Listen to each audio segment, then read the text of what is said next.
నమస్తే, welcome to Sakshi family. దేశంలో 5 రాష్ట్రాల్లో ఎన్నికలు జరిగాయి. ఈ 5 రాష్ట్రాల్లో ఎన్నికలు జరిగితే దేశం మొత్తం ఒక రాష్ట్రం గురించే పెద్ద ఎత్తున చర్చ నడుస్తుంది. అది తమిళనాడు. తమిళనాడు గురించే ఎందుకు మాట్లాడుకుంటున్నారంటే చాలా రోజుల తర్వాత అక్కడ ఒక సినిమా యాక్టర్ ఎన్నికల్లో పోటీ చేసి గెలుపొందాడు. దాదాపు 100కు సీట్లకు పైగా గెలుచుకున్నాడు. గెలుచుకొని సీఎం కూడా కాబోతున్నాడు. ఆయన మరెవరో కాదు, దళపతి విజయ్.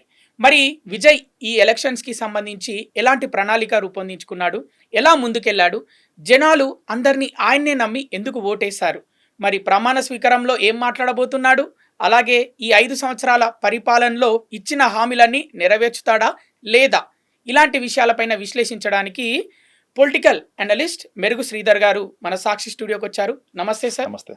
ఎలా ఉన్నారు? బాగున్నాను, మీరు ఎలా ఉన్నారు? బాగున్నాను. ఇప్పుడు ఎక్కడ చూసినా ఒకటే చర్చ, దళపతి విజయ్, తమిళనాడు. అసలు తమిళనాడు ప్రజలు విజయ్ని ఎందుకు నమ్మారు? విజయ్ వెనకాల ఉన్న బలం ఏంటి? తమిళ్లో ఒక సామెత ఉందండి, తమిళే ఉయిరే తమిళే మొదలై. ఏంటంటే తమిళే మాకు సర్వస్వం, తమిళలకు భాషాభిమానం ఎక్కువ. ఎప్పుడైతే విజయ్ పార్టీ స్టార్ట్ చేశాడో అక్కడ రాజకీయ శూన్యత మనకు కనబడింది.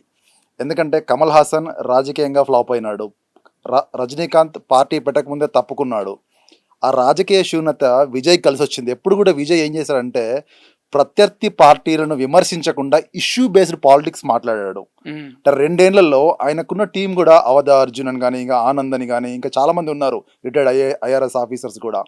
మంచి టీంను పెట్టుకొని ఇష్యూ బేస్డ్ పాలిటిక్స్ చేయడం వల్ల ఈరోజు తలపతిగా తమిళనాడులో ఎదిగాడు. అంటే మీరు మంచి టీంని పెట్టుకున్నారు, రిటైర్డ్ ఐఏఎస్ ఆఫీసర్స్ అని చెప్తున్నారు. అవును, కానీ అంతకు ముందు నుంచే లోకల్ బాడీ ఎలక్షన్స్లో విజయ్కి సంబంధించిన వ్యక్తులు చాలామంది పోటీ చేశారు. అప్పటి నుంచే రాజకీయానికి సంబంధించి అవగాహన పూర్తిగా ఏర్పరచుకున్నాడు, తెలిసిపోయింది అంటే పాలిటిక్స్ అంటే ఏంటి అని గ్రౌండ్ లెవెల్ నుంచి నేర్చుకున్నాడు అని కూడా అంటున్నారు. అవును, అది వాస్తవం. ఎందుకంటే విజయ్కి ఒక తమిళ్ ఫ్యాన్స్ సంఘం ఉంది. ఆ విజయ్ ఫ్యాన్స్ సంఘాన్ని కూడా ఏంటంటే చాలా పొలిటికల్ కన్వర్షన్ చేశాడు ఇక్కడ. ప్లస్ విజయ్ గెలుపు కూడా కారణాలు మీరు చూసుకున్నట్టయితే మెయిన్గా ఏంటంటే డేటా డ్రివెన్ అనలిటిక్స్, అంటే ఎక్కడ మనకు ఓట్లు పడతాయి. తర్వాత డిజిటల్ డామినెన్స్ లో మంచి ఏఐని వాడుకున్నాడు యాక్చువల్గా. అంటే నిజంగా కూడా ఈ రోజు ఏఐని వాడుకుంటున్నారు చాలా పొలిటీషియన్స్ కూడా. కానీ విజయ్ వాడుకున్నంతగా ఎవరు వాడుకోలేదు, ఎందుకంటే ఆయన టీం అట్లాంటిది. ఇంకొక విషయం ఏం చెప్పాలంటే ఆయన ఫ్యాన్ బేస్ నుంచి పొలిటికల్ బేస్ స్టార్ట్ అయింది. అది నిజంగా అంటే ఎక్కడ కూడా చాలా అరుదు మనకు, ఎందుకంటే చాలా మందికి ఫ్యాన్స్ ఉంటారు కానీ అది పొలిటికల్ మూమెంట్ గా సక్సెస్ కాదు. పొలిటికల్ మూమెంట్ గా సక్సెస్ కాదు అని మీరు అంటున్నారు. కాకపోతే 2 years పార్టీ స్థాపించి టీవీకే తమిళగా వెట్రి కజగం. అవును, 2 సంవత్సరాలైంది పార్టీ స్థాపించి. ఇంత తక్కువ టైంలో 100కు పైగా సీట్లు, ఎన్ని 106 సీట్లు, 108 సీట్లు, 108 సీట్లు, ఇంకొక 10 దూరంగా ఉన్నారు మెజారిటీకి. కానీ మనకు 108 సీట్లు, ఇంకో 10 సీట్లకు దూరంగా ఉన్నారు బలం నిరూపించుకోవడానికి. ఎలా సాధ్యమైంది అంటే ప్రజలు ఈయన్నే ఎందుకు నమ్మారు? మెయిన్గా విజయ్ చేసిన మంచి పని ఏంటంటే ఎవరితోనూ పొత్తు పెట్టుకోలేదు. ఎందుకంటే అక్కడ డిఎంకే ఏంటంటే అవినీతిలో కూరుకుపోయింది. లైక్ ఇంకోటి ఏంటంటే అక్కడ దయానిధి మారన్ కొడుకు కూడా చాలా ఇన్వాల్వ్మెంట్ ఎక్కువైపోయింది. కొడుకు పుత్రరత్నం ఇన్వాల్వ్మెంట్ ఎక్కువైపోయింది. తర్వాత ఏంటంటే ఆయన ఏం చెప్పాడంటే డిఎంకే నాకు రాజకీయ శత్రువు, మరి బీజేపీ ఐడియాలజికల్ శత్రువు అని చెప్పాడు. కానీ ఐడియాలజీ డిఫరెంట్ గా ఉంది ఆయన ఐడియాలజీ. ఆ ఒక్క రాజకీయ శూన్యతను విజయ్ పట్టుకొని కరెక్ట్ టైంలో పార్టీ స్థాపించి నిజంగా కూడా 108 సీట్లు గెలవడం అనేది అసలు ఎవరు ఎక్స్పెక్ట్ చేయలేదు. ఒక axis my India survey expect చేసింది, కానీ చాలా మంది కూడా ఏంటంటే తమిళ రాజకీయాల్లో విజయ్ పాత్ర ఉండబోతుందని ముందే ఊహించినారు. కానీ అనుకున్న దానికన్నా ఎక్కువగా సీట్లు సంపాదించాడు విజయ్. తమిళనాడులో అసెంబ్లీ ఎన్నికల ఫలితాలు వస్తే ఇక్కడ మన తెలుగు హీరోలని తిడుతున్నారు, అంటే కారణం ఏంటి? ఒక చిన్న ఎగ్జాంపుల్ చెప్తాను నేను. ఇప్పుడు మనం ఇంతకుముందే మాట్లాడుకున్నట్టుగా తమిళలకు భాషాభిమానం ఎక్కువ. తమిళలో ఏదైనా ఇష్యూ వస్తే వాళ్ళందరూ ఏకమవుతారు. ఒక జల్లికట్టు వివాదంలో తమిళనాడులో రాజకీయాలకు అతీతంగా ఏకమైనారు. మనకు నిజంగా చెప్పాలంటే తెలుగు ఫిలిం ఇండస్ట్రీలో కులగజ్జి, కుల పిచ్చి, నెపోటిజం తప్ప ఒకటే హీరో నుంచి 10 మంది హీరోలు ఉంటారు ఒకటే ఫ్యామిలీ నుంచి. కానీ తమిళనాడులో అట్లా కాదండి. తమిళనాడులో కూడా ఏదైనా ఇష్యూ, కావేరీ ఇష్యూ వస్తే తమిళ ఫిల్మ్ ఇండస్ట్రీ మొత్తం కూడా వాళ్ళకి తమిళనాడుకు సపోర్ట్ చేస్తాయి. ఈవెన్ దో రజనీకాంత్ మరాఠీ అయినప్పటికి కూడా మిగతా వాళ్ళు వేరే వాళ్ళు అయినప్పుడు కూడా తమిళకు భాషాభిమానం ఎక్కువ, యూనిటీ ఎక్కువ. కానీ మన తెలుగు చూసుకున్నట్టయితే ఇప్పుడు మనకు పవన్ కళ్యాణ్ గారు పోటీ చేశారు, 25 సీట్లు సంపాదించుకున్నారు తప్పితే 20 నిజంగా సీట్లు 20 సీట్లు. అంటే ఏంటంటే ఇప్పుడు ఎందుకు అంటే తెలుగుదేశం వల్ల బీజేపీ వల్ల పొత్తులో వచ్చినాయి తప్ప ఆయన ఇండిపెండెంట్గా ఆయన సాధించింది ఏం లేదు అక్కడ. కానీ విజయం చూసి కూడా పవన్ కళ్యాణ్ చాలా నేర్చుకోవాలి. ఎందుకంటే ఇప్పుడు ఆయన ఏంటంటే ఒక అవినీతికి వ్యతిరేకంగా నేను పార్టీని స్థాపించిన, లేకుంటే పేదలకు అనుకూలంగా నేను పార్టీ స్థాపించిన అని ఈ యొక్క ఇష్యూ బేస్డ్ పాలిటిక్స్ ఏం మాట్లాడారు తప్ప ఎప్పుడు కూడా ఏదో ఒక పార్టీకి వత్తాసు పలకడము, ఒకసారి ఇంకో పార్టీకి వత్తాసు పలకడం ఎప్పుడు విజయ్ చేయలేదు. అంటే చాలా డిగ్నిటీగా వ్యవహరించారు విజయ్. ఏ పార్టీ తోటి ఎలక్షన్స్ టైంలో పొత్తు పెట్టుకోలేదు. ఎందుకంటే ఇప్పుడు డిఎంకేలో కూడా లీడర్షిప్ ఇష్యూ ఉంది, అన్నా డిఎంకేలో లీడర్షిప్ ఇష్యూస్ ఉన్నాయి, డిఎంకే అవినీతిలో కూరుకుపోయింది. ఎందుకంటే చాలా స్కామ్స్, అన్నా డిఎంకేలో కూడా చాలా స్కామ్స్, వాళ్ళ పైన జనాదరణ పోయింది. కానీ ఏంటంటే కరెక్ట్ టైంలో వచ్చి కరెక్ట్గా తలపతిగా ఎదిగాడు. తెలుగు హీరోలు అంటే ఒకటే స్టాండ్ మీద ఉండరు, ఒకసారి ఒక విషయం గురించి మాట్లాడతారు, ఇంకోసారి ఇంకో ఐడియాలజీ గురించి, ఒకసారి వేరే దాని గురించి విషయాలు మాట్లాడతారు అని అంటున్నారు. ఏమంటారు మీరు? వాస్తవం అది. ఎందుకంటే ఇప్పుడు ఎగ్జాంపుల్ చూసుకున్నట్టయితే పవన్ కళ్యాణ్ కొన్ని రోజులు బీజేపీని తిడతాడు, కొన్ని రోజులు టీడీపీని తిడతాడు, మళ్ళీ వాళ్ళతో వెళ్ళి పొత్తు పెట్టుకుంటాడు, కొంతసేపు సనాతన ధర్మం అంటాడు, ఇంకోసేపు ఇంకో ధర్మం అంటాడు. అంటే ఒక ఇష్యూ పైన కాన్సన్ట్రేషన్ లేదు అక్కడ అతనికి.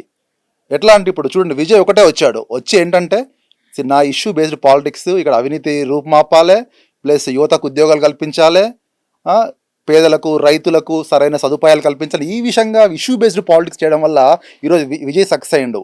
అదే ఇష్యూ బేస్డ్ చేయలేక పవన్ కళ్యాణ్ ఫెయిల్ అయ్యిండు. ఇప్పుడు ఎందుకంటే విజయ్ కంటే చాలా పెద్దవాడు పవన్ కళ్యాణ్, మేబీ 3-4 years పెద్దగా ఉండొచ్చు.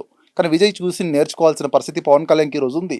ఎందుకంటే ఇప్పుడు అవినీతి రూపుమాపాలన్నా ఏది మాపాలన్నా ఇండిపెండెంట్గా పోటీ చేయడం చాలా ఉత్తమం అండి. ఎందుకంటే ఒకసారి మేబీ సీట్లు తక్కువ కావచ్చు, కానీ ఇంకోసారి పుంజుకునే అవకాశం ఉంది అక్కడ. ఇక త్రిష గురించి మాట్లాడుకుంటే అదే రిజల్ట్స్ వచ్చిన రోజు, ఫలితాలు వెలువడ్డ రోజే త్రిష బర్త్డే. అవును, చాలా మంది సెలబ్రిటీలు త్రిషకి బర్త్డే విషెస్తో పాటు నీకు యూనివర్స్ కూడా హెల్ప్ చేసింది, ఈ ప్రపంచం కూడా హెల్ప్ చేసింది, ఈరోజు నువ్వు అనుకున్నది సాధిస్తున్నావు అని ఆవిడకి బర్త్డే విషెస్ చెప్పడం. విజయ్ కంటే కొన్నిసార్లు ఎక్కువ త్రిష పేరే హైలైట్ అయింది. తమిళనాడు ఎలక్షన్స్ రిజల్ట్స్కి సంబంధించి, అసెంబ్లీ ఎలక్షన్స్ రిజల్ట్స్కి సంబంధించి ఏమంటారు? యాక్చువల్గా త్రిష కూడా ఒక 10 ఏళ్ల కింద ఒక చిన్న వీడియో ఒకటి వైరల్ అవుతుంది. 10 ఏళ్ల కింద కాదు, దాదాపు ఫిలిం ఇండస్ట్రీకి వచ్చిన కొత్తల్లో 3-4-5 సినిమాలు తీసిన తర్వాత ఏముంది, నేను సీఎం అవుతా అది ఉంది. కానీ ఏంటంటే అప్పుడు అంటే అంత మెచ్యూరిటీ లెవెల్ ఆమె సరదాగా అనున్న వాక్యాలు కూడా కావచ్చు. ఎందుకంటే అప్పటికి ఇంకా విజయ్ పార్టీ పెట్టలేదు, రాజకీయం కూడా త్రిషకి అంత ఇప్పటికీ అనుభవం లేదు. కొంతమంది ఏమంటున్నారంటే ఇప్పుడు తిరుచి నుంచి విజయ్ పోటీ చేశాడు, పెరంబూరు నుంచి పోటీ చేశాడు, తిరుచి ఈస్ట్ నుంచి కూడా విజయ్ రాజీనామా చేస్తే త్రిష వస్తుందని కొన్ని ఊహాగానాలు వెలువెత్తున్నాయి. డిప్యూటీ సీఎం అంటున్నారు, ఇంకా త్రిష కీ రోల్ ప్లే చేస్తుంది అంటున్నారు. మరి ఈ రోజు కూడా అంటే కొంతమంది ఇంకేమంటున్నారు, విడాకులు కూడా విజయ్ వైఫ్ కూడా బ్యాగ్ తీసుకుంటుంది, విత్డ్రా చేసుకుంటుంది, తర్వాత వాళ్ళ ఆస్ట్రాలజర్ ఈ రోజు కలిసాడని కూడా కొన్ని మనకు వార్తలు వస్తున్నాయి. ఇవి రూమర్స్ నిజమేనా? అంటే ఇందులో కొంత నిజం ఉండొచ్చు, ఎందుకంటే పూర్తిగా మనం కొట్టి పారేయలేము. ఎందుకంటే ఎందుకంటే విజయ్ని ఈ రోజే ఆస్ట్రాలజర్ కలిశాడు, మేబీ కూడా ఫ్యామిలీ కూడా కొంచెం విజయ్ తర్వాత సానుకూలంగా ముందుకు వెళ్ళొచ్చు. ఎందుకంటే ఇప్పుడు ఆ ముందు కాబట్టి ఈ రాష్ట్రానికి సీఎం అయ్యే అవకాశం విజయ్కి వచ్చింది. ఇప్పుడు మనం చూసుకున్నట్టయితే ఎంజీఆర్కి ఒక జయలలిత లాగా, విజయ్కి త్రిష లాగా అదొకటి నడుస్తూ ఉంటుంది అంతే. ఇంకా పెళ్లి అనేది ఏది ఉండదు, పెళ్లి అనేది రాజకీయంగా కూడా విజయ్కి ఎఫెక్ట్ అవుతుంది, రెండో పెళ్లి చేసుకుంటే. ఎందుకంటే ఇప్పుడు మనకు ఒక రాజకీయాల్లో ఏంటంటే ఒక క్లీన్ ఇమేజ్ ఉండాల్సిన అవసరం ఉంది. మల్టిపుల్ గా పెళ్లి చేసుకోవడము అంటే మనం ఒక ఆదర్శంగా ఉండాలి. ఇప్పుడు లేదు నేను 4 పెళ్లి చేసుకుంటే, నేను 3 పెళ్లి చేసుకుంటా అంటే ప్రజలు మనను ఉమ్మేస్తారు. అది వాస్తవం అది. ఎందుకంటే మనం ఒక లీడర్, మనం కొందరికి ఆదర్శంగా ఉండాలి. లేదు నేను ఆదర్శంగా ఉంటాను, నేను 4 పెళ్లి చేసుకుంటా, 3 పెళ్లి చేసుకుంటా అంటే వాళ్ళ ప్రజల తిరస్కారానికి విజయ్ తొందరలో గురవుతారు, అందులో ఎటువంటి సందేహం లేదు. ఓకే, త్రిష పాత్ర ఏంటి అనుకుంటున్నారు విజయంలో? డెఫినెట్ గా అంటే త్రిష పాత్ర పెద్దగా మనం చెప్పలేము. ఎందుకంటే ఆమె పెద్దగా కూడా ఎక్కడ ర్యాలీలలో పెద్ద ప్రచారం చేసిన దాఖలాలు లేవు. అంటే విజయ్కి ఉన్న టీం మంచిదండి. యాక్చువల్గా విజయ్ చాలా మంది కూడా, ప్రశాంత్ కిషోర్ ఎప్పుడో చెప్పాడు, ప్రశాంత్ కిషోర్ టీంలో చాలా మందిని కూడా రిక్రూట్ చేసుకున్నాడు, మంచి డేటా అనాలిసిస్ చేశాడు, సరైన టైంలో పార్టీ పెట్టాడు, సరైన దిశగా ముందుకెళ్ళాడు. ఎవరితో పొత్తు పెట్టుకోకపోవడం విజయ్ యొక్క గొప్పదనం. ఎందుకంటే అన్నా డిఎంకే పైన అవినీతి ఆరోపణలు ఎక్కువగా ఉన్నాయి, డిఎంకే పైన వ్యతిరేకంగా ఆరోపణలు ఉన్నాయి. ఎందుకంటే ఇప్పుడు పొత్తు పెట్టుకున్నాడు అనుకోండి, మళ్ళీ రాజకీయ అవకాశం అవుతారు అక్కడ విజయ్. కానీ అది ఏమి చేయకుండా ఇష్యూ బేస్డ్ పాలిటిక్స్ మాట్లాడి తమిళ ప్రజల హృదయంలో చిరస్థాయిగా నిలిచాడు. ఎందుకంటే ఇప్పుడు ఒక ఎంజీఆర్ తర్వాత ఎంజీఆర్ కూడా ఫస్ట్ టైం ఏం అధికారంలో రాలేదు, ఎందుకంటే చాలా రోజులు అతను డిఎంకేలో ఉన్నాడు. డిఎంకేలో ఉన్న తర్వాత పార్టీ ఇంటర్నల్ కాన్ఫ్లిక్ట్ వల్ల బయటకు వచ్చి అన్నాదురైతోని మళ్ళీ అన్నా డిఎంకే స్థాపించడము, తర్వాత తద్వారా ముఖ్యమంత్రి కావడం జరిగింది. కానీ విజయ్ అట్లా కాదు. ఆయన ఇంతకుముందు పెద్దగా పార్టీకి ఎవరు సపోర్ట్ చేసిన విషయాలు కూడా లేవు. చాలా వరకు న్యూట్రల్గానే విజయ్ ఉన్నాడు. కానీ మేబీ తొందరగా 2 ఏళ్లలో సీఎం పీఠం ఎక్కడం చాలా నిజంగా గొప్ప విషయం. ఎందుకంటే మనకు ఎప్పుడైతే విజయ్ కూడా ఏమంటారంటే నాకు వైఎస్ జగన్ గారే స్ఫూర్తి అంటారు. ఎందుకంటే మన మన ఆంధ్ర రాజకీయాల్లో చూసినట్టయితే వైఎస్ జగన్ గారు కూడా తొందరగా ముఖ్యమంత్రి అయ్యారు. అంటే తొందరగా ఎవరితో పొత్తు పెట్టుకోకుండా. అంటే విజయ్ విజయంలో, దళపతి విజయ్ విజయంలో జగన్ గారి పాత్ర ఉందంటారు. డెఫినెట్ గా ఉంటుంది. ఎందుకంటే maybe they both are close friends. Moreover ఇంకోటి ఏంటంటే ఈ మధ్యలో మనం రీసెంట్ గా ఒక పెళ్లి ఫంక్షన్ లో కూడా చూసినట్టయితే చాలా సేపు డిస్కషన్ జరిగినాయి. డెఫినెట్ గా విజయ్ కూడా చాలా సార్లు అన్నట్టున్నాడు నాకు జగనే స్ఫూర్తి. ఎందుకంటే పొలిటికల్ ఎందుకంటే ఇద్దరి లైక్ ఐడియాలజీలు డిఫరెంట్ ఏంటంటే ఇతనేమో సినిమా రంగం, ఇతను రాజకీయ రంగము. కాబట్టి ఏంటంటే మేబీ విజయ్ కి మంచి స్ఫూర్తి ఇచ్చి ఉంటది. సో ఇవన్నీ కలిసి వచ్చినాయి విజయ్కి ఏంటంటే అన్ని రకాలుగా కలిసి వచ్చింది. ఇంకొకటి ఏంటంటే ఆయన రాజకీయ నిజంగా అంటే విజయ్కి పెద్దగా ఎక్స్పీరియన్స్ ఏం లేదు. ఆయన ఎప్పుడు ఒక వార్డు మెంబర్ గా, ఒక కార్పొరేటర్ గెలవలేదు. అండ్ జగన్ గారు కూడా ట్విట్టర్ ద్వారా విషెస్ చెప్పినప్పుడు చాలా ఎక్కువసేపు విజయ్ గురించే మాట్లాడారు. అంటే మనం వీళ్ళిద్దరిని కూడా కంపేర్ చేసుకోవచ్చు. అంటే ఇప్పుడు ఫిల్మ్, నాన్ ఫిల్మ్ ఇండస్ట్రీస్ అని కానీ తొందరలోనే అంటే రాజకీయంగా ఏంటంటే తొందరగా ప్రజల మనసులు గెలుచుకున్నారు వీళ్ళిద్దరు. అదొక అంటే ఇంపార్టెంట్ పాయింట్ ఇక్కడ పొత్తు పెట్టుకోకపోవడం ప్లస్. ఎందుకంటే ఇప్పుడు వైఎస్ జగన్ గారు కూడా ఎప్పుడు మనకు పొత్తు పెట్టుకోలేదు. విజయ్ కూడా పొత్తు పెట్టుకుంటే ఏమవుతుందంటే అక్కడ ఇప్పుడు అన్నా డిఎంకేతో బీజేపీ పొత్తు పెట్టుకుంది. అన్నా డిఎంకే పైన జైలుతో ఉన్నప్పుడు ఎన్నో అవినీతి ఆరోపణలు. ఇప్పుడు పవన్ కళ్యాణ్ గారు అక్కడికి వెళ్ళి పోటీ చేస్తున్నారు. ఎన్ని సీట్లు గెలిపించినారు? 1. మరి ఏంది రాజకీయ పరిణితి ఏంటి, రాజకీయ ఎక్స్పీరియన్స్ ఏంటి అంటే ఏమీ లేదు కదా అక్కడ. ఎందుకంటే ఇప్పుడు మనం కూడా జనాలు నమ్మాలి. At the end of the day మనం ఎంత నిజాయితీగా ఉన్నాము, మనం ఎంత ఇష్యూ బేస్డ్ పాలిటిక్స్ చేస్తున్నాము, మనం ఎంత ప్రజల కోసం పోరాడుతున్నాము అన్నది ఇంపార్టెంట్. ఎందుకంటే అన్నామలై ఉన్నప్పుడు కూడా నిజంగా అంతకన్నా ఎక్కువ స్కోరు బీజేపీకి ఎక్కువ పర్సెంటేజ్ వచ్చింది, ఓటు పర్సెంటేజ్. అన్నామలైని ఇంకా ఈ పళనిస్వామి, ఎడప్పాడి వర్గం కూడా వద్దు, మేము ఉంటే అన్నామలై ఉంటే మేము ముందుకు పొత్తు పెట్టుకోమని చెప్పేసి నిజంగా బీజేపీ కూడా ఒక తప్పు చేసింది అక్కడ. అట్లీస్ట్ అన్నామలై ఉంటే కొంత మంచి విజయం సాధించేవాళ్ళు. అట్లీస్ట్ ఒక 4 సీట్లు వచ్చాయి, 5 సీట్లు వచ్చాయి. అన్నామలైని కావాలని పక్కన పెట్టారు. అంటే అన్నా డిఎంకే పార్టీ నేతలు ఎవరైతే ఉన్నారో అన్నామలై ఉంటే మేము మీతోని పొత్తు పెట్టుకోము క్లియర్ గా చెప్పారు. ఎడప్పాడి, పళనిస్వామి వీళ్ళందరూ కూడా క్లియర్ గా చెప్పారు. కానీ ఆ విషయంలో వాళ్ళు బీజేపీ చేసిన తప్పే. విజయ్ పైన ఎలక్షన్స్ కు ముందు చాలా ఆరోపణలు, 2-3. ఒకటి భార్య శ్యామలి కోర్టు మెట్లు ఎక్కడం, నాకు విడాకులు కావాలని పిటిషన్ దాఖలు చేయడం కోర్టులో. రెండవది కరూర్ ఇష్యూ, చాలా మంది అమాయకులు ప్రాణాలు కోల్పోయారు తొక్కేసలాట్లో. ఇక మూడవది విజయ్కి చేత కాదు, ఒక సినిమా రిలీజ్ చేసుకోలేకపోతున్నాడు, సెన్సార్ పూర్తి చేసుకోలేకపోతున్నాడు అని, సెన్సార్ సర్టిఫికెట్ తెచ్చుకోలేకపోతున్నాడు అని. ఇవి 3 చాలా అంటే విజయ్ని సైకలాజికల్ గా బాగా ఇబ్బంది పెట్టారు ఎలక్షన్స్ కి ముందు. ఇవన్నీ తట్టుకొని అటు జనాలు కూడా ఈ విషయాల్ని పక్కన పెట్టి, మరోవైపు త్రిష ఇష్యూ, ఇలాంటివి ఇవన్నీ పక్కన పెట్టి జనాలు అసలు విజయ్ కి గంపగుత్తుగా ఎట్లా ఓటేశారు అసలు? అంటే యువత ఏంటంటే ఇప్పుడు అక్కడ కరూర్ ఇష్యూ జరిగింది, ఒక 40 మంది పైన చనిపోయారు. విజయ్ కూడా ఢిల్లీలో కేసు అటెండ్ అయ్యారు. కానీ అది ఎవరు తప్పది? ఇప్పుడు ఒక రాజకీయ సభ జరుగుతుంటే భద్రత కల్పించాల్సిన బాధ్యత రాష్ట్ర ప్రభుత్వాన్ని. అంటే రాష్ట్ర ప్రభుత్వం అక్కడ ఫెయిల్ అయింది కదా. త్రిష ఇష్యూ అంటారు. త్రిష ఇష్యూ పర్సనల్ ఇష్యూస్ మనం ఎట్లా అంటే ఇప్పుడు ఆయన విజయ్ కూడా ఎప్పుడు దానిపైన కామెంట్ చేయలేదు. ఏంటి ఇష్యూ బేస్డ్ పాలిటిక్స్, నాకు అవినీతి నిర్మూలన, నాకు యువతకు ఉపాధి కల్పించాలి, రైతులకు ఉన్నతమైన స్థానం కల్పించాలి. ఇప్పుడు ఏంటంటే మంచి స్కీమ్స్ కూడా చాలా మంచి స్కీమ్స్ ఉన్నాయి. గ్యాస్ సిలిండర్స్ ఫ్రీ అని, తర్వాత ఇంకేంటి మన పట్టు చీర ప్లస్ 8 గ్రాముల బంగారం అని, తర్వాత నిరుద్యోగ భృతి 4,000 అని, తర్వాత పెన్షన్లు 3,000 అని అంటే సేమ్ ఇంకా మనకి వెల్ఫేర్. ఇంకోటి ఏమంటే విజయ్ ఒక మాట చాలా అంటే రాజకీయ పరిణితితో మాట్లాడాడు. చాలా స్టేట్స్ లో మనం ఏం చేస్తారంటే అన్ని ఫ్రీబీస్ గా వాళ్ళు అంటే ఉచిత పథకాల కింద పెడతాడు. కానీ విజయ్ ఏం మాట్లాడాడు ఎక్కడంటే ఎప్పుడంటే నేను అందరినీ గౌరవిస్తాను, ఇవన్నీ ఒక ఫ్రీ బీస్ కాదు, లేకపోతే ఉచిత పథకాలు కాదు, ఇది ఒక వెల్ఫేర్ స్కీమ్స్ లాగా. ఈయన ఒక వెల్ఫేర్ స్కీమ్స్ లాగా ఆయన ముందు పెట్టాడు. అంటే జనాలకు కూడా ఏంటంటే ఇంకా అర్థమైపోయింది, అక్కడ అన్నా డిఎంకే అవినీతి పాలన చూశారు, డిఎంకే అవినీతి పాలన చూశారు. ఇంకా జనాలకు కూడా విసిగిపోయి సరైన సమయంలో సరైన నిర్ణయం. నిజంగా తమిళనాడు ప్రజలు చాలా తెలివిగల వాళ్ళు. నేను చాలా కాలం తమిళనాడులో వర్క్ చేస్తాను. ఎందుకంటే తమిళనాడు ప్రజలు మన ఆంధ్ర ప్రజలకు భిన్నంగా ఉంటారు. వాళ్ళు వాళ్ళు ఎంత కొన్ని ఏంటంటే వాళ్ళకు భాషాభిమానం ఎక్కువే, వాళ్ళకు యూనిటీ ఎక్కువే. వాళ్ళు ఎప్పుడైనా నిజంగా అంటే ఎవరైనా కొత్త వాళ్ళని ప్రోత్సహించడంలో కూడా చాలా ముందుంటారు. ఇప్పుడు ఏంటంటే ఇప్పుడు ఫిల్మ్ ఇండస్ట్రీ చూడండి, ఫిల్మ్ ఇండస్ట్రీలో కూడా తమిళ్లో కూడా మనము హీరో కావచ్చు ఎట్లా ఉన్నా కానీ తెలుగులో కాలేని పరిస్థితి అది. అంటే అందంగా లేకపోతే యాక్సెప్ట్ చేయరు. ఇప్పుడు మా తమిళ్లో చూస్తే ఎంతో మంది, ఇప్పుడు విజయ్ సేతుపతి ఉన్నాడు, ధనుష్ ఉన్నాడు. ధనుష్ అంటే ఆయనకి ఫిలిం బ్యాక్గ్రౌండ్ ఉంది. చాలా మంది, కార్తికేయన్ ఉన్నాడు. వీళ్ళకి ఎటువంటి ఫిలిం బ్యాక్గ్రౌండ్ లేకుండా వాళ్ళు మంచి హీరోగా ఎదిగినారు. ఈవెన్ రజనీకాంత్ చూడండి, మనకు తెలుగులో అట్లా కాదు. ఇప్పుడు ఒక ఫ్యామిలీ, చిరంజీవి ఫ్యామిలీ నుంచే 10 మంది ఉండాలి, లేదంటే ఇంకో ఫ్యామిలీ నుంచే 10 మంది ఉండాలి. మనకు అట్లా లేదు కదా. ఇంకొకటి ఎప్పుడు కానీ అంటే ఎన్నో సోషల్ మూవ్మెంట్స్ జరుగుతూ ఉంటాయి మన తెలంగాణలో, కానీ ఎప్పుడు కూడా ఈ ఫిల్మ్ ఇండస్ట్రీ ఒక్కసారి సపోర్ట్గా మాట్లాడదు. అదే తమిళనాడులో నేను చూశాను, కర్ణాటకకు తమిళనాడుకు కావేరీ ఇష్యూ వచ్చింది, కావేరీ జలాల ఇష్యూ వచ్చినప్పుడు తమిళ ఫిల్మ్ ఇండస్ట్రీ మొత్తం కూడా తమిళ ప్రజలకు మద్దతుగా వెళ్ళారు వాళ్ళకి ఆ రోజు. అంటే పార్టీలకు అతీతంగా వెళ్ళారు. అంటే అది ఒక నిజంగా చెప్పాలంటే అది తమిళ ప్రజల గొప్పదనం అనుకోవచ్చు, మనం నిజంగా తమిళ పార్టీల గొప్పదనం అనుకోవచ్చు. బాగా చెప్పుకోవాల్సిన విషయం ఏంటంటే విజయ్ ధైర్యం గురించి ఒక విషయం ఉంది. అవును, అప్పటికే త్రిషతో ఎఫ్ఐఆర్ ఉందని ఒక వివాదం నడుస్తుంది. అటు పొలిటికల్ గా ఎంట్రీ ఇవ్వబోతున్నాడు. అవును, అంటే ఎలక్షన్ లో క్యాంపెయినింగ్కి వెళ్ళాలి. అవును. ఆ టైంలో అటు భార్య ఫ్యామిలీ కోర్టుకి వెళ్ళారు. అవును. అదే టైంలో త్రిషతో ఎఫ్ఐఆర్ ఉందని పెద్దగా వస్తున్న టైంలో, వార్తలు వస్తున్న టైంలో ఏకంగా త్రిషానే తీసుకెళ్లి ఒక రిసెప్షన్ కి అటెండ్ అయ్యాడు. ఇద్దరు సేమ్ కలర్ బట్టలు వేసుకున్నారు. ఒక ఇన్నోవా కార్ లోనే వెళ్ళారు రిసెప్షన్ కి.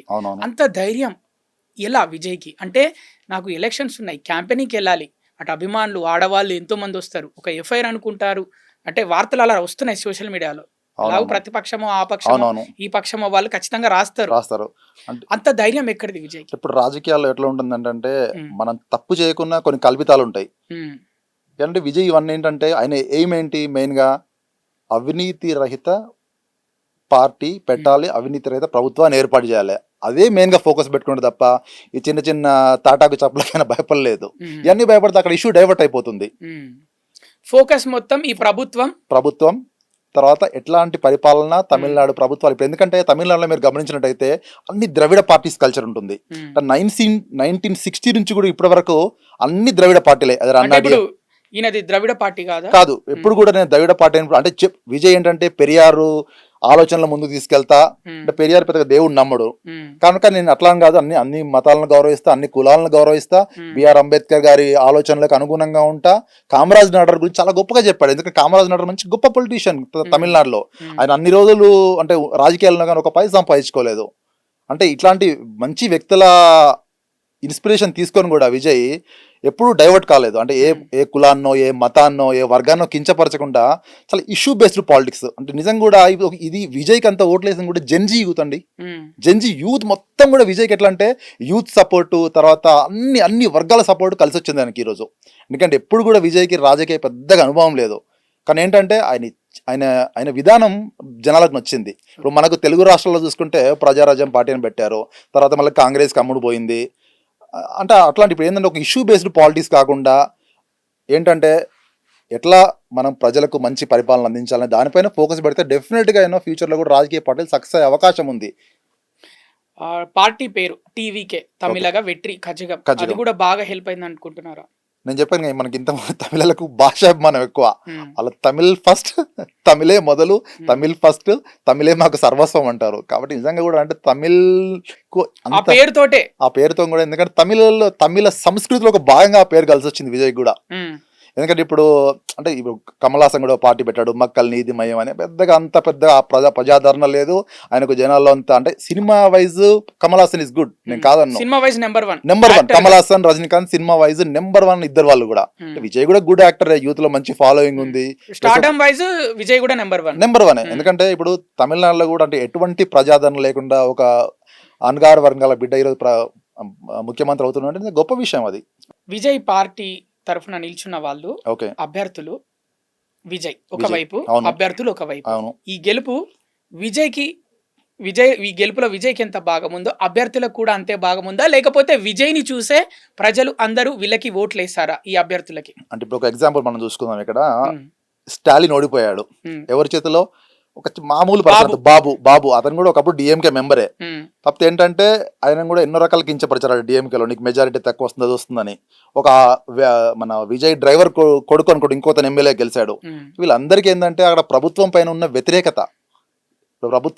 వ్యతిరేకత మనకు బెంగాల్లో చూసినట్టయితే టీఎంసీ గూండాల అరాచకం వల్ల ఈరోజు అక్కడ బీజేపీ గెలిచింది. అది కలిసి వచ్చింది విజయ్ ఇక్కడ. ప్రభుత్వం పైన వ్యతిరేకత, అసలు అక్కడ ద్రవిడ పార్టీల పట్ల వ్యతిరేకత, అసలు ఏమి చేయలేకపోతున్నారు కదా. 10-15 ఏళ్ళ నుంచి కూడా తమిళనాడు అంతా కూడా ఈ మధ్యలో కొట్టుకోవడం తప్ప, అవినీతి పార్టీలు తప్ప ఏమి చేసింది ఏం లేదు. తర్వాత ఆ వ్యాక్యూమ్ ను విజయ్ చాలా గట్టిగా ఫీల్ చేశాడు యాక్చువల్గా. నిజంగా అంత లెవెల్లో ఫీల్ చేయడం ఈ మధ్యకాలంలో చాలా అరుదు. ఎందుకంటే 1960 తర్వాత కూడా ఇప్పుడు ద్రవిడ పార్టీలు అంటే ఉంది, వాళ్ళు ఫస్ట్ యాంటీ హిందీ, తర్వాత యాంటీ నార్త్ ఇండియన్, ఈ రెండు వాళ్ళు ప్రచారం చేశారు తప్ప విజయ్ ఎప్పుడు ఆ జోలికి పోలేదు. ఇప్పుడు ఇష్యూ బేస్డ్ పాలిటిక్స్ సింపుల్ మనం మాట్లాడుకున్నప్పుడు ఓకే, మాకు మంచి పరిపాలన కావాలి, మాకు మంచి గవర్నమెంట్ కావాలి, ట్రాన్స్పరెన్సీ ఉండాలి, మాకు యూత్కి మంచి పథకాలు ఉండాలి, మంచి జాబ్స్ కావాలి, ఇట్లాంటి అంటే ఇష్యూ బేస్డ్ పాలిటిక్స్ మీరు చేసినాడు కాబట్టి విజయ్ సక్సెస్ అయింది ఈరోజు. అంటే ప్రచార శైలి గురించి మాట్లాడుకుందాం. ప్రచారానికి వెళ్ళినప్పుడు చిన్న పిల్లాన్ని తీసుకొని భుజాల మీద వేసుకోవడం, ప్రతి ఒక్కరిని దగ్గరికి తీసుకోవడం, అండ్ ముఖ్యంగా ఒక స్పీచ్ హైలైట్ అయింది అన్నిటికంటే. ఎక్కడంటే ఒక ఆడపిల్లకి అన్యాయం జరిగింది, నా చెల్లికి జరిగింది అన్యాయం అని అంటే డైరెక్ట్ చెప్పడం. ఆమె నా కుటుంబ సభ్యురాలకి అన్యాయం జరిగింది, రేపు నేను అధికారంలోకి వచ్చాక ఖచ్చితంగా ఇలాంటి అరాచకాలను ఎదుర్కొంటా అని ఆ విధంగా స్పీచ్లు ఇవ్వడం ఆకట్టుకున్నాయి. ఎందుకంటే నిజంగా అంటే చాలా స్పీచ్లో కూడా గమనిస్తే చాలా తమిళ్ అంటే విజయ్ బేస్ అంతా కూడా శ్రీలంక అంటారు, కొంచెం శ్రీలంక నుంచి వచ్చిన తమిళులు అంటారు. కానీ తమిళలో ఏంటంటే తమిళ్ ప్రజలకు బాగా ఎమోషనల్గా అట్రాక్ట్ అయ్యాడు విజయ్. ఎకానమీ పరంగా డిఎంకే వాళ్ళు మేము తమిళనాడుని బాగా డెవలప్ చేశాము అని వాళ్ళు చెప్పుకుంటున్నారు. అక్కడ కూడా కొంతమంది రాజకీయ విశ్లేషకులు ఎకానమీ పరంగా బాగానే డెవలప్ చేశారని కూడా చెప్తున్నారు. మరి అయినా కూడా ప్రజలు విజయ్ వైపే ఎందుకు మొగ్గు చూపారు? మెయిన్గా ఎక్కడ వచ్చిందంటే ఇక్కడ డిఎంకేలో బాగా అవినీతి ఎక్కువైపోయింది. ప్లస్ ఎట్లయిపోయిందంటే అక్కడ డిఎంకే కళానిధి కళానిధి కదా అతని పేరు స్టాలిన్ కొడుకు, అతను కూడా జోక్యం ఎక్కువైపోయింది బాగా, అంటే పుత్రరత్నం జోక్యం ఎక్కువైపోయింది. ప్లస్ అంటే వాళ్ళు ఎప్పుడు ఉన్నా కానీ ఏంటంటే ప్రజలకు చేసింది ఏమీ లేదు. ప్లస్ ప్రతిసారి కొన్ని ఏంటంటే ఇప్పుడు కొన్ని అంటే అవమానించడం, కొన్ని వర్గాలను అవమానించడం, ఇప్పుడు డెంగ్యూ లాగా వెళ్తుంది ఇట్లా వెళ్తుందని అవమానించిన వరకు ఏంటంటే వాళ్ళకి ప్రజలకు కూడా అర్థమైంది ఇంకేంటంటే వీళ్ళు ఎప్పుడు కానీ ఇట్లాంటి చిన్న చిన్న ఇష్యూలను చూపెడుతున్నారు తప్ప డెవలప్మెంట్ ఏం లేదు, తర్వాత యూత్కు సరైన అవకాశాలు లేవు. ఇవన్నీ కూడా ప్రజల్లో మంచి ఆలోచన ఇంకా రేకెత్తించినాయి. ఎందుకంటే ఇట్లా చేస్తే వీళ్ళకి మనం చేసేది ఏం లేదని ఒకటేసారి 2 పార్టీలను కూడా తిరస్కరించారు వాళ్ళు. ఈవెన్ అన్నా డిఎంకే కూడా సీట్లు వచ్చాయి, కానీ మెజారిటీ ఏంటంటే విజయ్ కొట్టుకుపోయాడని. చాలా సీట్లలో కూడా తక్కువ మెజారిటీతో కూడా చాలా మంది గెలిచినారు.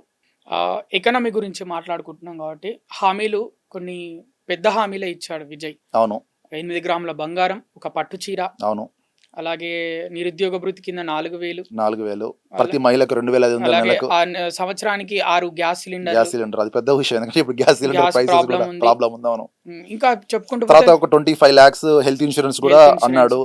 ఇవన్నీ కూడా మంచి స్కీమ్స్. ఇప్పుడు సాధ్యమయ్యే హామీలేనా ఇవి? అంటే అన్నీ సాధ్యం కాకపోవచ్చు అండి, ఎందుకంటే వీటన్నిటికి కూడా డిఎంకే కూడా ఆల్మోస్ట్ ఒక 73,000 కోట్ల పైచిలకు హామీలు ఇచ్చింది. అంతకంటే ఎక్కువ కూడా విజయ్ ఇచ్చినాడు. మరి మనం ఏంటంటే కొన్ని సాధ్యం కాకపోవచ్చు, కానీ చూడాలి అసలు ఎట్లా విజయ్కి. ఎందుకంటే విజయ్కి ఫస్ట్ అవకాశం ఇది. ఫస్ట్ 1 year అతను కొంచెం సెటిల్ కానీ టైం ఉంటుంది. ఇక నెక్స్ట్ 2nd, 3rd year నుంచి విజయ్ పరిపాలన ఎట్లుంటుంది, విజయ్ మినిస్టర్ డెఫినెట్గా ఏంటంటే ఒక విజయ్ మంచి రాజకీయ పరిపక్వత చెందినట్టుగానే కనిపిస్తుంది. వేచి చూద్దాం మరి ఫ్యూచర్లో ఎట్లా ఉంటుంది అనేది. ఇక ప్రమాణ స్వీకారం గురించి మాట్లాడదాం. ప్రమాణ స్వీకారం చేయబోతున్నాడు విజయ్. అవును. సో అండ్ ప్రమాణ స్వీకారానికి ఒక స్పెషల్ ఏంటంటే ఇప్పటి వరకు భారతదేశంలో ఏ ముఖ్యమంత్రికి ప్రమాణ స్వీకారం జరిగినా డబ్బులు మొత్తం ఈ కొత్త గవర్నమెంట్ కాబట్టి ప్రభుత్వమే భరించేది. కానీ ఈసారి మొట్టమొదటిసారి విజయ్ పార్టీ నుంచి ఖర్చులు పెట్టుకుంటున్నారు ప్రమాణ స్వీకారం. ఎలా ఉండబోతుంది ప్రమాణ స్వీకారం? ఏం మాట్లాడతాడు అని మీరు అనుకుంటున్నారు? నిజంగా కూడా ఇది మంచి అంటే ఆహ్వానించదగ్గ విషయం. ఎందుకంటే ఇంతవరకు కూడా అతను కొంచెం భిన్నంగానే వెళ్తున్నాడు. అంటే ఉన్న పార్టీలకు ఎప్పుడు మన డైనస్టీ పాలిటిక్స్ చేసి ఏ పార్టీలకు కూడా కొంచెం భిన్నంగానే వెళ్తున్నాడు. అంటే నేను అనుకుంటాను ఏంటంటే కొంచెం అవినీతి రహిత ప్రజలకు ఇస్తాడని, తర్వాత మంచి స్కీమ్స్ను ప్రజల్లోకి తీసుకెళ్తాడని, యూత్కి కూడా మంచి అవకాశాలు కల్పిస్తాడని నేనైతే అనుకుంటున్నాను. మనం వేచి చూద్దాం. ఎందుకంటే ఇప్పుడు మనకు విజయ్కి చాలా ఇది టఫ్ పీరియడ్. ఎందుకంటే చాలా హామీలు ఇచ్చాడు. దానికి నిజంగా కూడా 1,00,000 కోట్ల పైన కావాలి. ఎందుకంటే ల్యాప్టాప్లు ఫ్రీగా ఇస్తా అన్నారు. తర్వాత చాలా అసలు ఇంకా హామీలకైతే కుదవలేదు. కానీ ఏంటంటే విజయ్ కూడా ఒకటి చెప్పాడు యాక్చువల్గా, నేను అన్ని కూడా ఉచిత పథకాల కింద ఇవ్వట్లేదు, ఒక వెల్ఫేర్ స్కీమ్స్ లాగా ఇస్తున్నానని జనాలను ఆకర్షించాడు. డెఫినెట్గా వాళ్ళు ఇద్దరని మనం ఊహిద్దాం. ఓకే. అండ్ ఇంకొకటి ఇంపార్టెంట్ విషయం ఏంటంటే సీఎం కావడానికి బలం నిరూపించుకోవడానికి ఇంకొక 10 సీట్లు కావాలి. అవును, అందులో కాంగ్రెస్ నుంచి ఒక 5. అవును. కాంగ్రెస్ నిన్నటి వరకు మొన్నటి వరకు డిఎంకే తోటి పొత్తు. అవును, ఇండి బ్లాక్ లో అలయన్స్ వాళ్ళు మళ్ళీ ఇంకా యాక్చువల్గా ఇంకొకటి ఏంటంటే ఇప్పుడు కాంగ్రెస్ కూడా రాజకీయంగా చాలా చతురత్వం వ్యవహరిస్తుంది. ఎందుకంటే డిఎంకే పని అయిపోయింది. ఇక్కడ ఇప్పుడు కొత్త మిత్రులు, రాజకీయాల్లో ఎప్పుడు శాశ్వత మిత్రులు ఉండరు, శాశ్వత శత్రువులు ఉండరు అనేది ఒక జగమెరిగిన సత్యం. ఏంటంటే రేపు విజయ్కి మంచి ఆదరణ ఉంది. విజయ్తో పొట్టు పెట్టినకి కాంగ్రెస్కి ఒక 5 సీట్లు ఉన్నాయి. తర్వాత సిపిఐకి ఒక 2 సీట్లు ఉన్నాయి, సిపిఎంకి ఒక 2 సీట్లు ఉన్నాయి, వీసీకే పార్టీ అని ఒకటి ఉంది, ఇంకోటి వాళ్ళకి ఒక 2 సీట్లు వచ్చాయి. ఐయుఎంఎల్ కూడా అంటే డిఎంకే అయితే ఉంది, కానీ రాజకీయాలు ఎప్పుడు ఏమని జరగవచ్చు, వాళ్ళు కూడా మేబీ వీళ్ళతో రావచ్చు. ఇదంతా కాకపోయినా కూడా అన్నా డిఎంకేలో ఒక వ్యతిరేక వర్గం ఉంది, షణ్ముగం వర్గం అని. మేము కూడా అవసరమైతే విజయ్ ఒక 25 మంది మద్దతు ఇస్తామని అనుకుంటున్నారు. డెఫినెట్ గా విజయ్ ప్రభుత్వాన్ని ఏర్పాటు చేస్తాడు, బల నిరూపణ చేయించుకుంటారు, అందులో ఎటువంటి సందేహం లేదు. కొన్ని రోజులు గవర్నర్ కోరినట్టు తెలుసు. 15 రోజులు యాక్చువల్లీ విజయ్ కూడా రేపు ఈ రోజే గవర్నర్ రాజ్భవన్ నుంచి ఆహ్వానం అందింది. నాకు తెలిసి మేబీ రేపో ఎల్లుండో ప్రమాణ స్వీకారం కూడా చేయొచ్చు. కోరిన తర్వాత కూడా 2 వీక్స్ గడువు అడుగుతున్నాడు విజయ్ కూడా. మేబీ డెఫినెట్లీ, ఎందుకంటే 10 దూరంలో ఉంది. 10 అంటే 5 ఎట్లా కాంగ్రెస్ ఇస్తుంది. కాంగ్రెస్ అఫీషియల్ కూడా తమిళనాడు ఇన్ఛార్జ్ చెప్పేస్తున్నాడు, మేము విజయ్కి సపోర్ట్ చేస్తున్నాము అని చెప్పారు. ఇంకొక 5 మేబీ సిపిఐ నుంచో, సిపిఎం నుంచో, లేకుంటే మేబీ అన్నా డిఎంకే నుంచి కూడా రావచ్చు. ఎందుకంటే రాజకీయాల్లో శాశ్వత మిత్రులు ఉండరు, శత్రువులు ఉండరు, ఎవరెవరికైనా సపోర్ట్ చేయొచ్చు. శరీరం ఎంత ఆరోగ్యంగా ఉన్నా చిటికన వెలికి చిన్న పుండో చిన్న కురుపు ఉంటే అది ఎంతో బాధిస్తుంది. మనం ఎంత ఆరోగ్యంగా ఉన్నా. అవును, ఇప్పుడు పొత్తులు పెట్టుకున్నప్పుడు 4-5 సీట్లు 5 సీట్లతో వస్తారు మనతో పాటు. అవును, ఇవి రేపు ఫ్యూచర్ లో ఎఫెక్ట్ ఏం కాదా? మరి ఈ ఎఫెక్ట్ అంటే అసలు ఈ రోజు ఆ ధర్మం ఎవరు పాటిస్తున్నారు, ఎప్పుడు ఏ పార్టీలు ఉండో తెలియదు. ఇప్పుడు ఈ పార్టీలు ఉంటారు, గంటకి ఇంకో పార్టీలో జాయిన్ అవుతారు. అసలు రాజకీయ విలువలు ఎవరు పాటిస్తున్నారు, ఎవరు పాటించట్లేదు. అంటే విజయ్ కి ఇది సవాల్ గా మారదా అంటున్నా ఫ్యూచర్ లో? ఇంకా మేబీ మారొచ్చు. ఎందుకంటే ఇప్పుడు విజయ్ కూడా ఏంటంటే బొటాబొటి మెజార్టీ అది. ఎందుకంటే నిజంగా కూడా అంటే ఇంకొక 10 సీట్లు వస్తే నిజంగా ఆయనను ఈజీగా ప్రభుత్వం ఏర్పాటు చేసేవారు. కానీ ఏంటంటే విజయ్ కూడా తప్పదు, ఇంకా రాజకీయ కష్టాలు తప్పవు. ఎందుకంటే ఇప్పుడు 5 సీట్లు కాంగ్రెస్ ఇస్తూ ఉంటుంది, మళ్ళీ రేపు ఇంకొక పార్టీ నేను ఇవ్వను, మద్దతు ఇవ్వను, మా వాళ్ళకి మంత్రి పదవి కావాలి అని ఇట్లాంటి కండిషన్స్ కూడా పెట్టొచ్చు. తప్ప కొంత ఏంటంటే ఇంకా మేబీ ఇంకా బట్ విజయ్కి సపోర్ట్ వస్తుందండి. ఎందుకంటే అన్నా డిఎంకేలు కూడా ఒక వర్గం చెప్తుంది కాబట్టి ఆ సపోర్టు విజయ్ తప్పకుండా వస్తుంది. అండ్ విజయ్ కి ఇప్పుడు అన్ని సాధించినా కూడా ఫ్యామిలీ లేని లోటు ఎంత ఉంటది? నేనైతే విజయ్ వాళ్ళ భార్య అంటే సోమలింగం ఏదో ఉన్నట్టుంది, మిసెస్ సోమలింగం కూడా కలవాలని కోరుకుంటాను.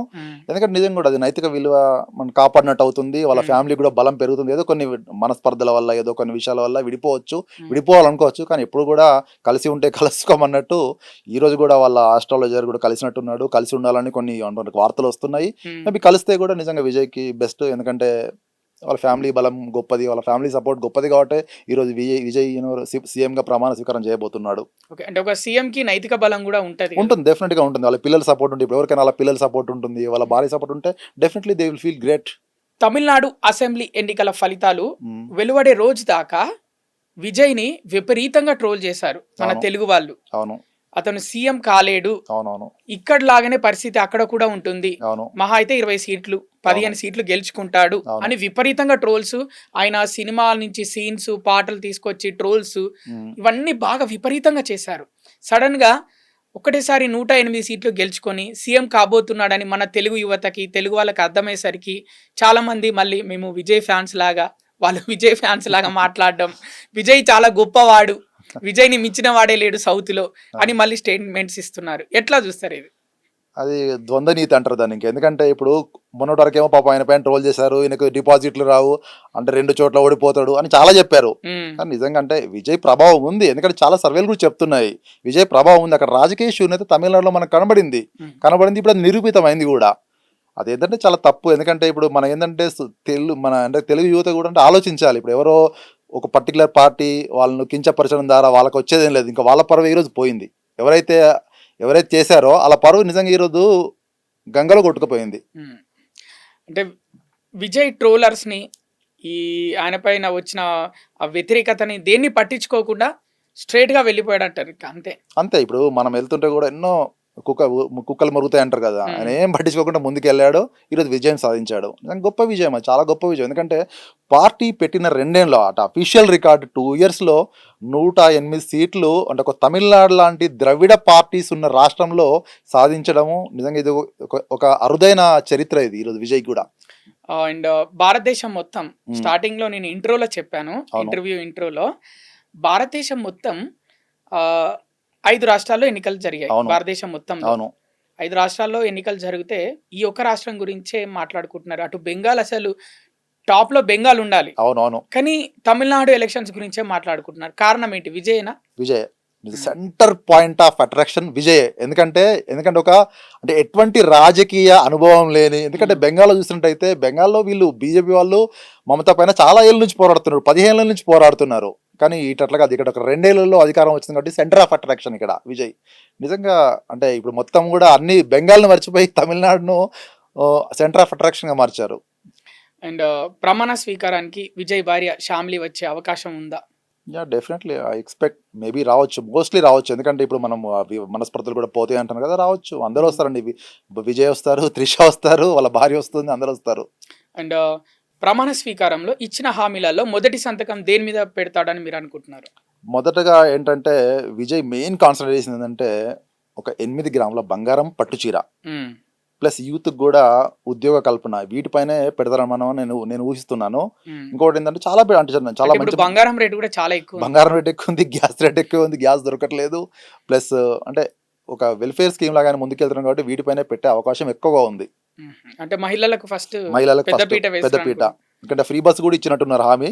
మేబీ డెఫినెట్ గా అది కూడా ఒక పార్ట్ అయి ఉండొచ్చు. ఇక చివరి దశలో ఉన్నాము ఇంటర్వ్యూలో. ఒక సర్పంచ్ గా గెలవలేదు, అవును. ఒక ఎంపీటీసీ కాదు, ఒక జెడ్పీటీసీ కాదు, ఒక ఎమ్మెల్యే కాదు, ఒక ఎంపీ కాదు, డైరెక్ట్ ముఖ్యమంత్రి అవుతున్నాడు. మొన్నటిదాకా కెమెరాల ముందు ఫైట్లు, డాన్సులు, డైలాగులు చెప్పే వ్యక్తి ఇప్పుడు డైరెక్ట్ వెళ్ళి సీఎం కుర్చీలో కూర్చొని పరిపాలన చేయాలి. ఏ విధంగా ఉంటది ఈ మార్పు? అంటే సాధ్యం అవుతుందా విజయ్కి? అవుతుందని అంటే ఎప్పుడు కూడా విజయ్ బ్యాక్ అండ్ సపోర్ట్ కూడా అంతే. ఎవరంటే ఐఏఎస్ అధికారులు, చాలా రాజకీయ విశ్లేషకులు, రాజకీయ పరిణితి ఉన్న వాళ్ళు. ఇప్పుడు ఏంటంటే ఇంకా ఈ రోజు నుంచి విజయ్ అంటే ఒక సీఎం, ఒక తలపోత కాదు, ఒక జననాయకుడు, జననాయక్ అని అనుకోండి మీరు. ఇంకా ఈ రోజు నుంచి అంటే జనం నుంచి వచ్చిన నాయకుడు, అంతే సింపుల్. Everything is possible. ఎందుకంటే ఆయన పాప ఆయన సినిమా కూడా ఎన్నో కష్టాలు పెట్టించినారు, ఆయన హింసించని రకాలుగా చేసినారు, కానీ ఈ రోజు జననాయకుడు అయ్యాడు విజయ్ ఫైనల్ గా. ఓకే, అంటే గవర్నమెంట్ జననాయకన్ సినిమా ఆపేస్తే ఆ జననాయకన్ సినిమాలో ఉన్న హీరో, ప్రజలు తీర్పిచ్చారు. ఆ జననాయకన్ సినిమాలో ఉన్న హీరో ఆయనే గవర్నమెంట్ అయిపోయాడు అంటే అంతే కదా. ఇప్పుడు విజయ్ ఇప్పుడు జననాయకుడు అయ్యారు. అంటే సినిమా జననాయకన్ రిలీజ్ అవుతుందా? ఎందుకంటే సీఎం అయ్యాడు కదా. అవుతుంది. అంటే సీఎం అయ్యాక దానికి ఎంతో ఖర్చు పెట్టుంటారు, ఎంతో టెక్నీషియన్స్ వర్క్ ఉంటుంటుంది, ఎంతో ప్రొడ్యూసర్ అమౌంట్ పెట్టి ఉంటాడు. డెఫినెట్ గా రిలీజ్ అవుతుంది, అందులో ఎటువంటి సందేహం లేదు. డెఫినెట్ గా ఏంటంటే జననాయకుడు అయిపోయాడు అతను ఈ రోజు. భారతదేశ ఎందుకంటే నిన్న కూడా శ్రీలంక ప్రతిపక్ష నేత కూడా బాగా కొనియాడుతున్నాడు విజయ్ కూడా. మంచి అసలు ఇంత తక్కువ టైంలో చాలా రావడం ముఖ్యమని. భారతదేశ సినీ చరిత్రలో ముఖ్యమంత్రిగా గెలిచాక మళ్ళీ ఎవరైనా హీరోగా సినిమా రిలీజ్ అయిందా ఇదివరకు? పవన్ కళ్యాణ్ ఉన్నారు కదా ముఖ్యమంత్రి, డిప్యూటీ సీఎం గా ఉన్న తర్వాత కూడా ఎన్నో సినిమాలు వస్తున్నాయి. అంటే ఇప్పుడు విజయ్ కూడా చెప్పాడు, ఇంకా నేను సినిమా జననాయకన్ లాస్ట్ అని చెప్పాడు. అంటే రిలీజ్ అయి ఉంటే మేబీ అతని లాస్ట్ సినిమా. ఎందుకంటే ఇంకా ఆయన ఉద్దేశం ఏంటంటే ఇప్పుడు ఒకటి చేయాలండి, వెళ్తే మీరు పాలిటిక్స్ లో వెళ్ళాలి, లేకుంటే మీరు సినిమాల్లో ఉండండి. నేను సినిమాలు చేస్తా, నేను రాజకీయం చేస్తా అంటే జనాల తిరస్కరణకు తొందరలో అందరు గురవుతారు. సో విజయ్ నేను అనే ఒక మాట కోసం చాలా మంది ఇప్పుడు తమిళనాడు ప్రజలు, అవును, 2 తెలుగు రాష్ట్రాల ప్రజలు, భారతదేశంలో చాలా మంది సినిమా తెలిసిన వాళ్ళు, రాజకీయం తెలిసిన వాళ్ళు అందరూ విజయ్ అనే మాట కోసం ఎదురు చూస్తున్నారు అని అయితే మనందరికీ అర్థమవుతుంది. సో మంచి సుపరిపాలన విజయ్ అందించాలని, అలాగే మీరు కూడా మా స్టూడియోకి వచ్చి చాలా చక్కని విషయాలు, మాకు విజయ్ గురించి తెలియని విషయాలు ఎన్నో చెప్పారు. ధన్యవాదాలు. Thank you. సాక్షి టీవీ ప్రసారాలను నిలిపివేయటం చట్టరీత్యా నేరం. సాక్షి టీవీ ప్రసారాల కోసం మీ స్థానిక కేబుల్ ఆపరేటర్ను వెంటనే సంప్రదించండి. DTHలో ఇంటర్నెట్లో కూడా సాక్షి టీవీ ప్రసారాలను వీక్షించవచ్చు.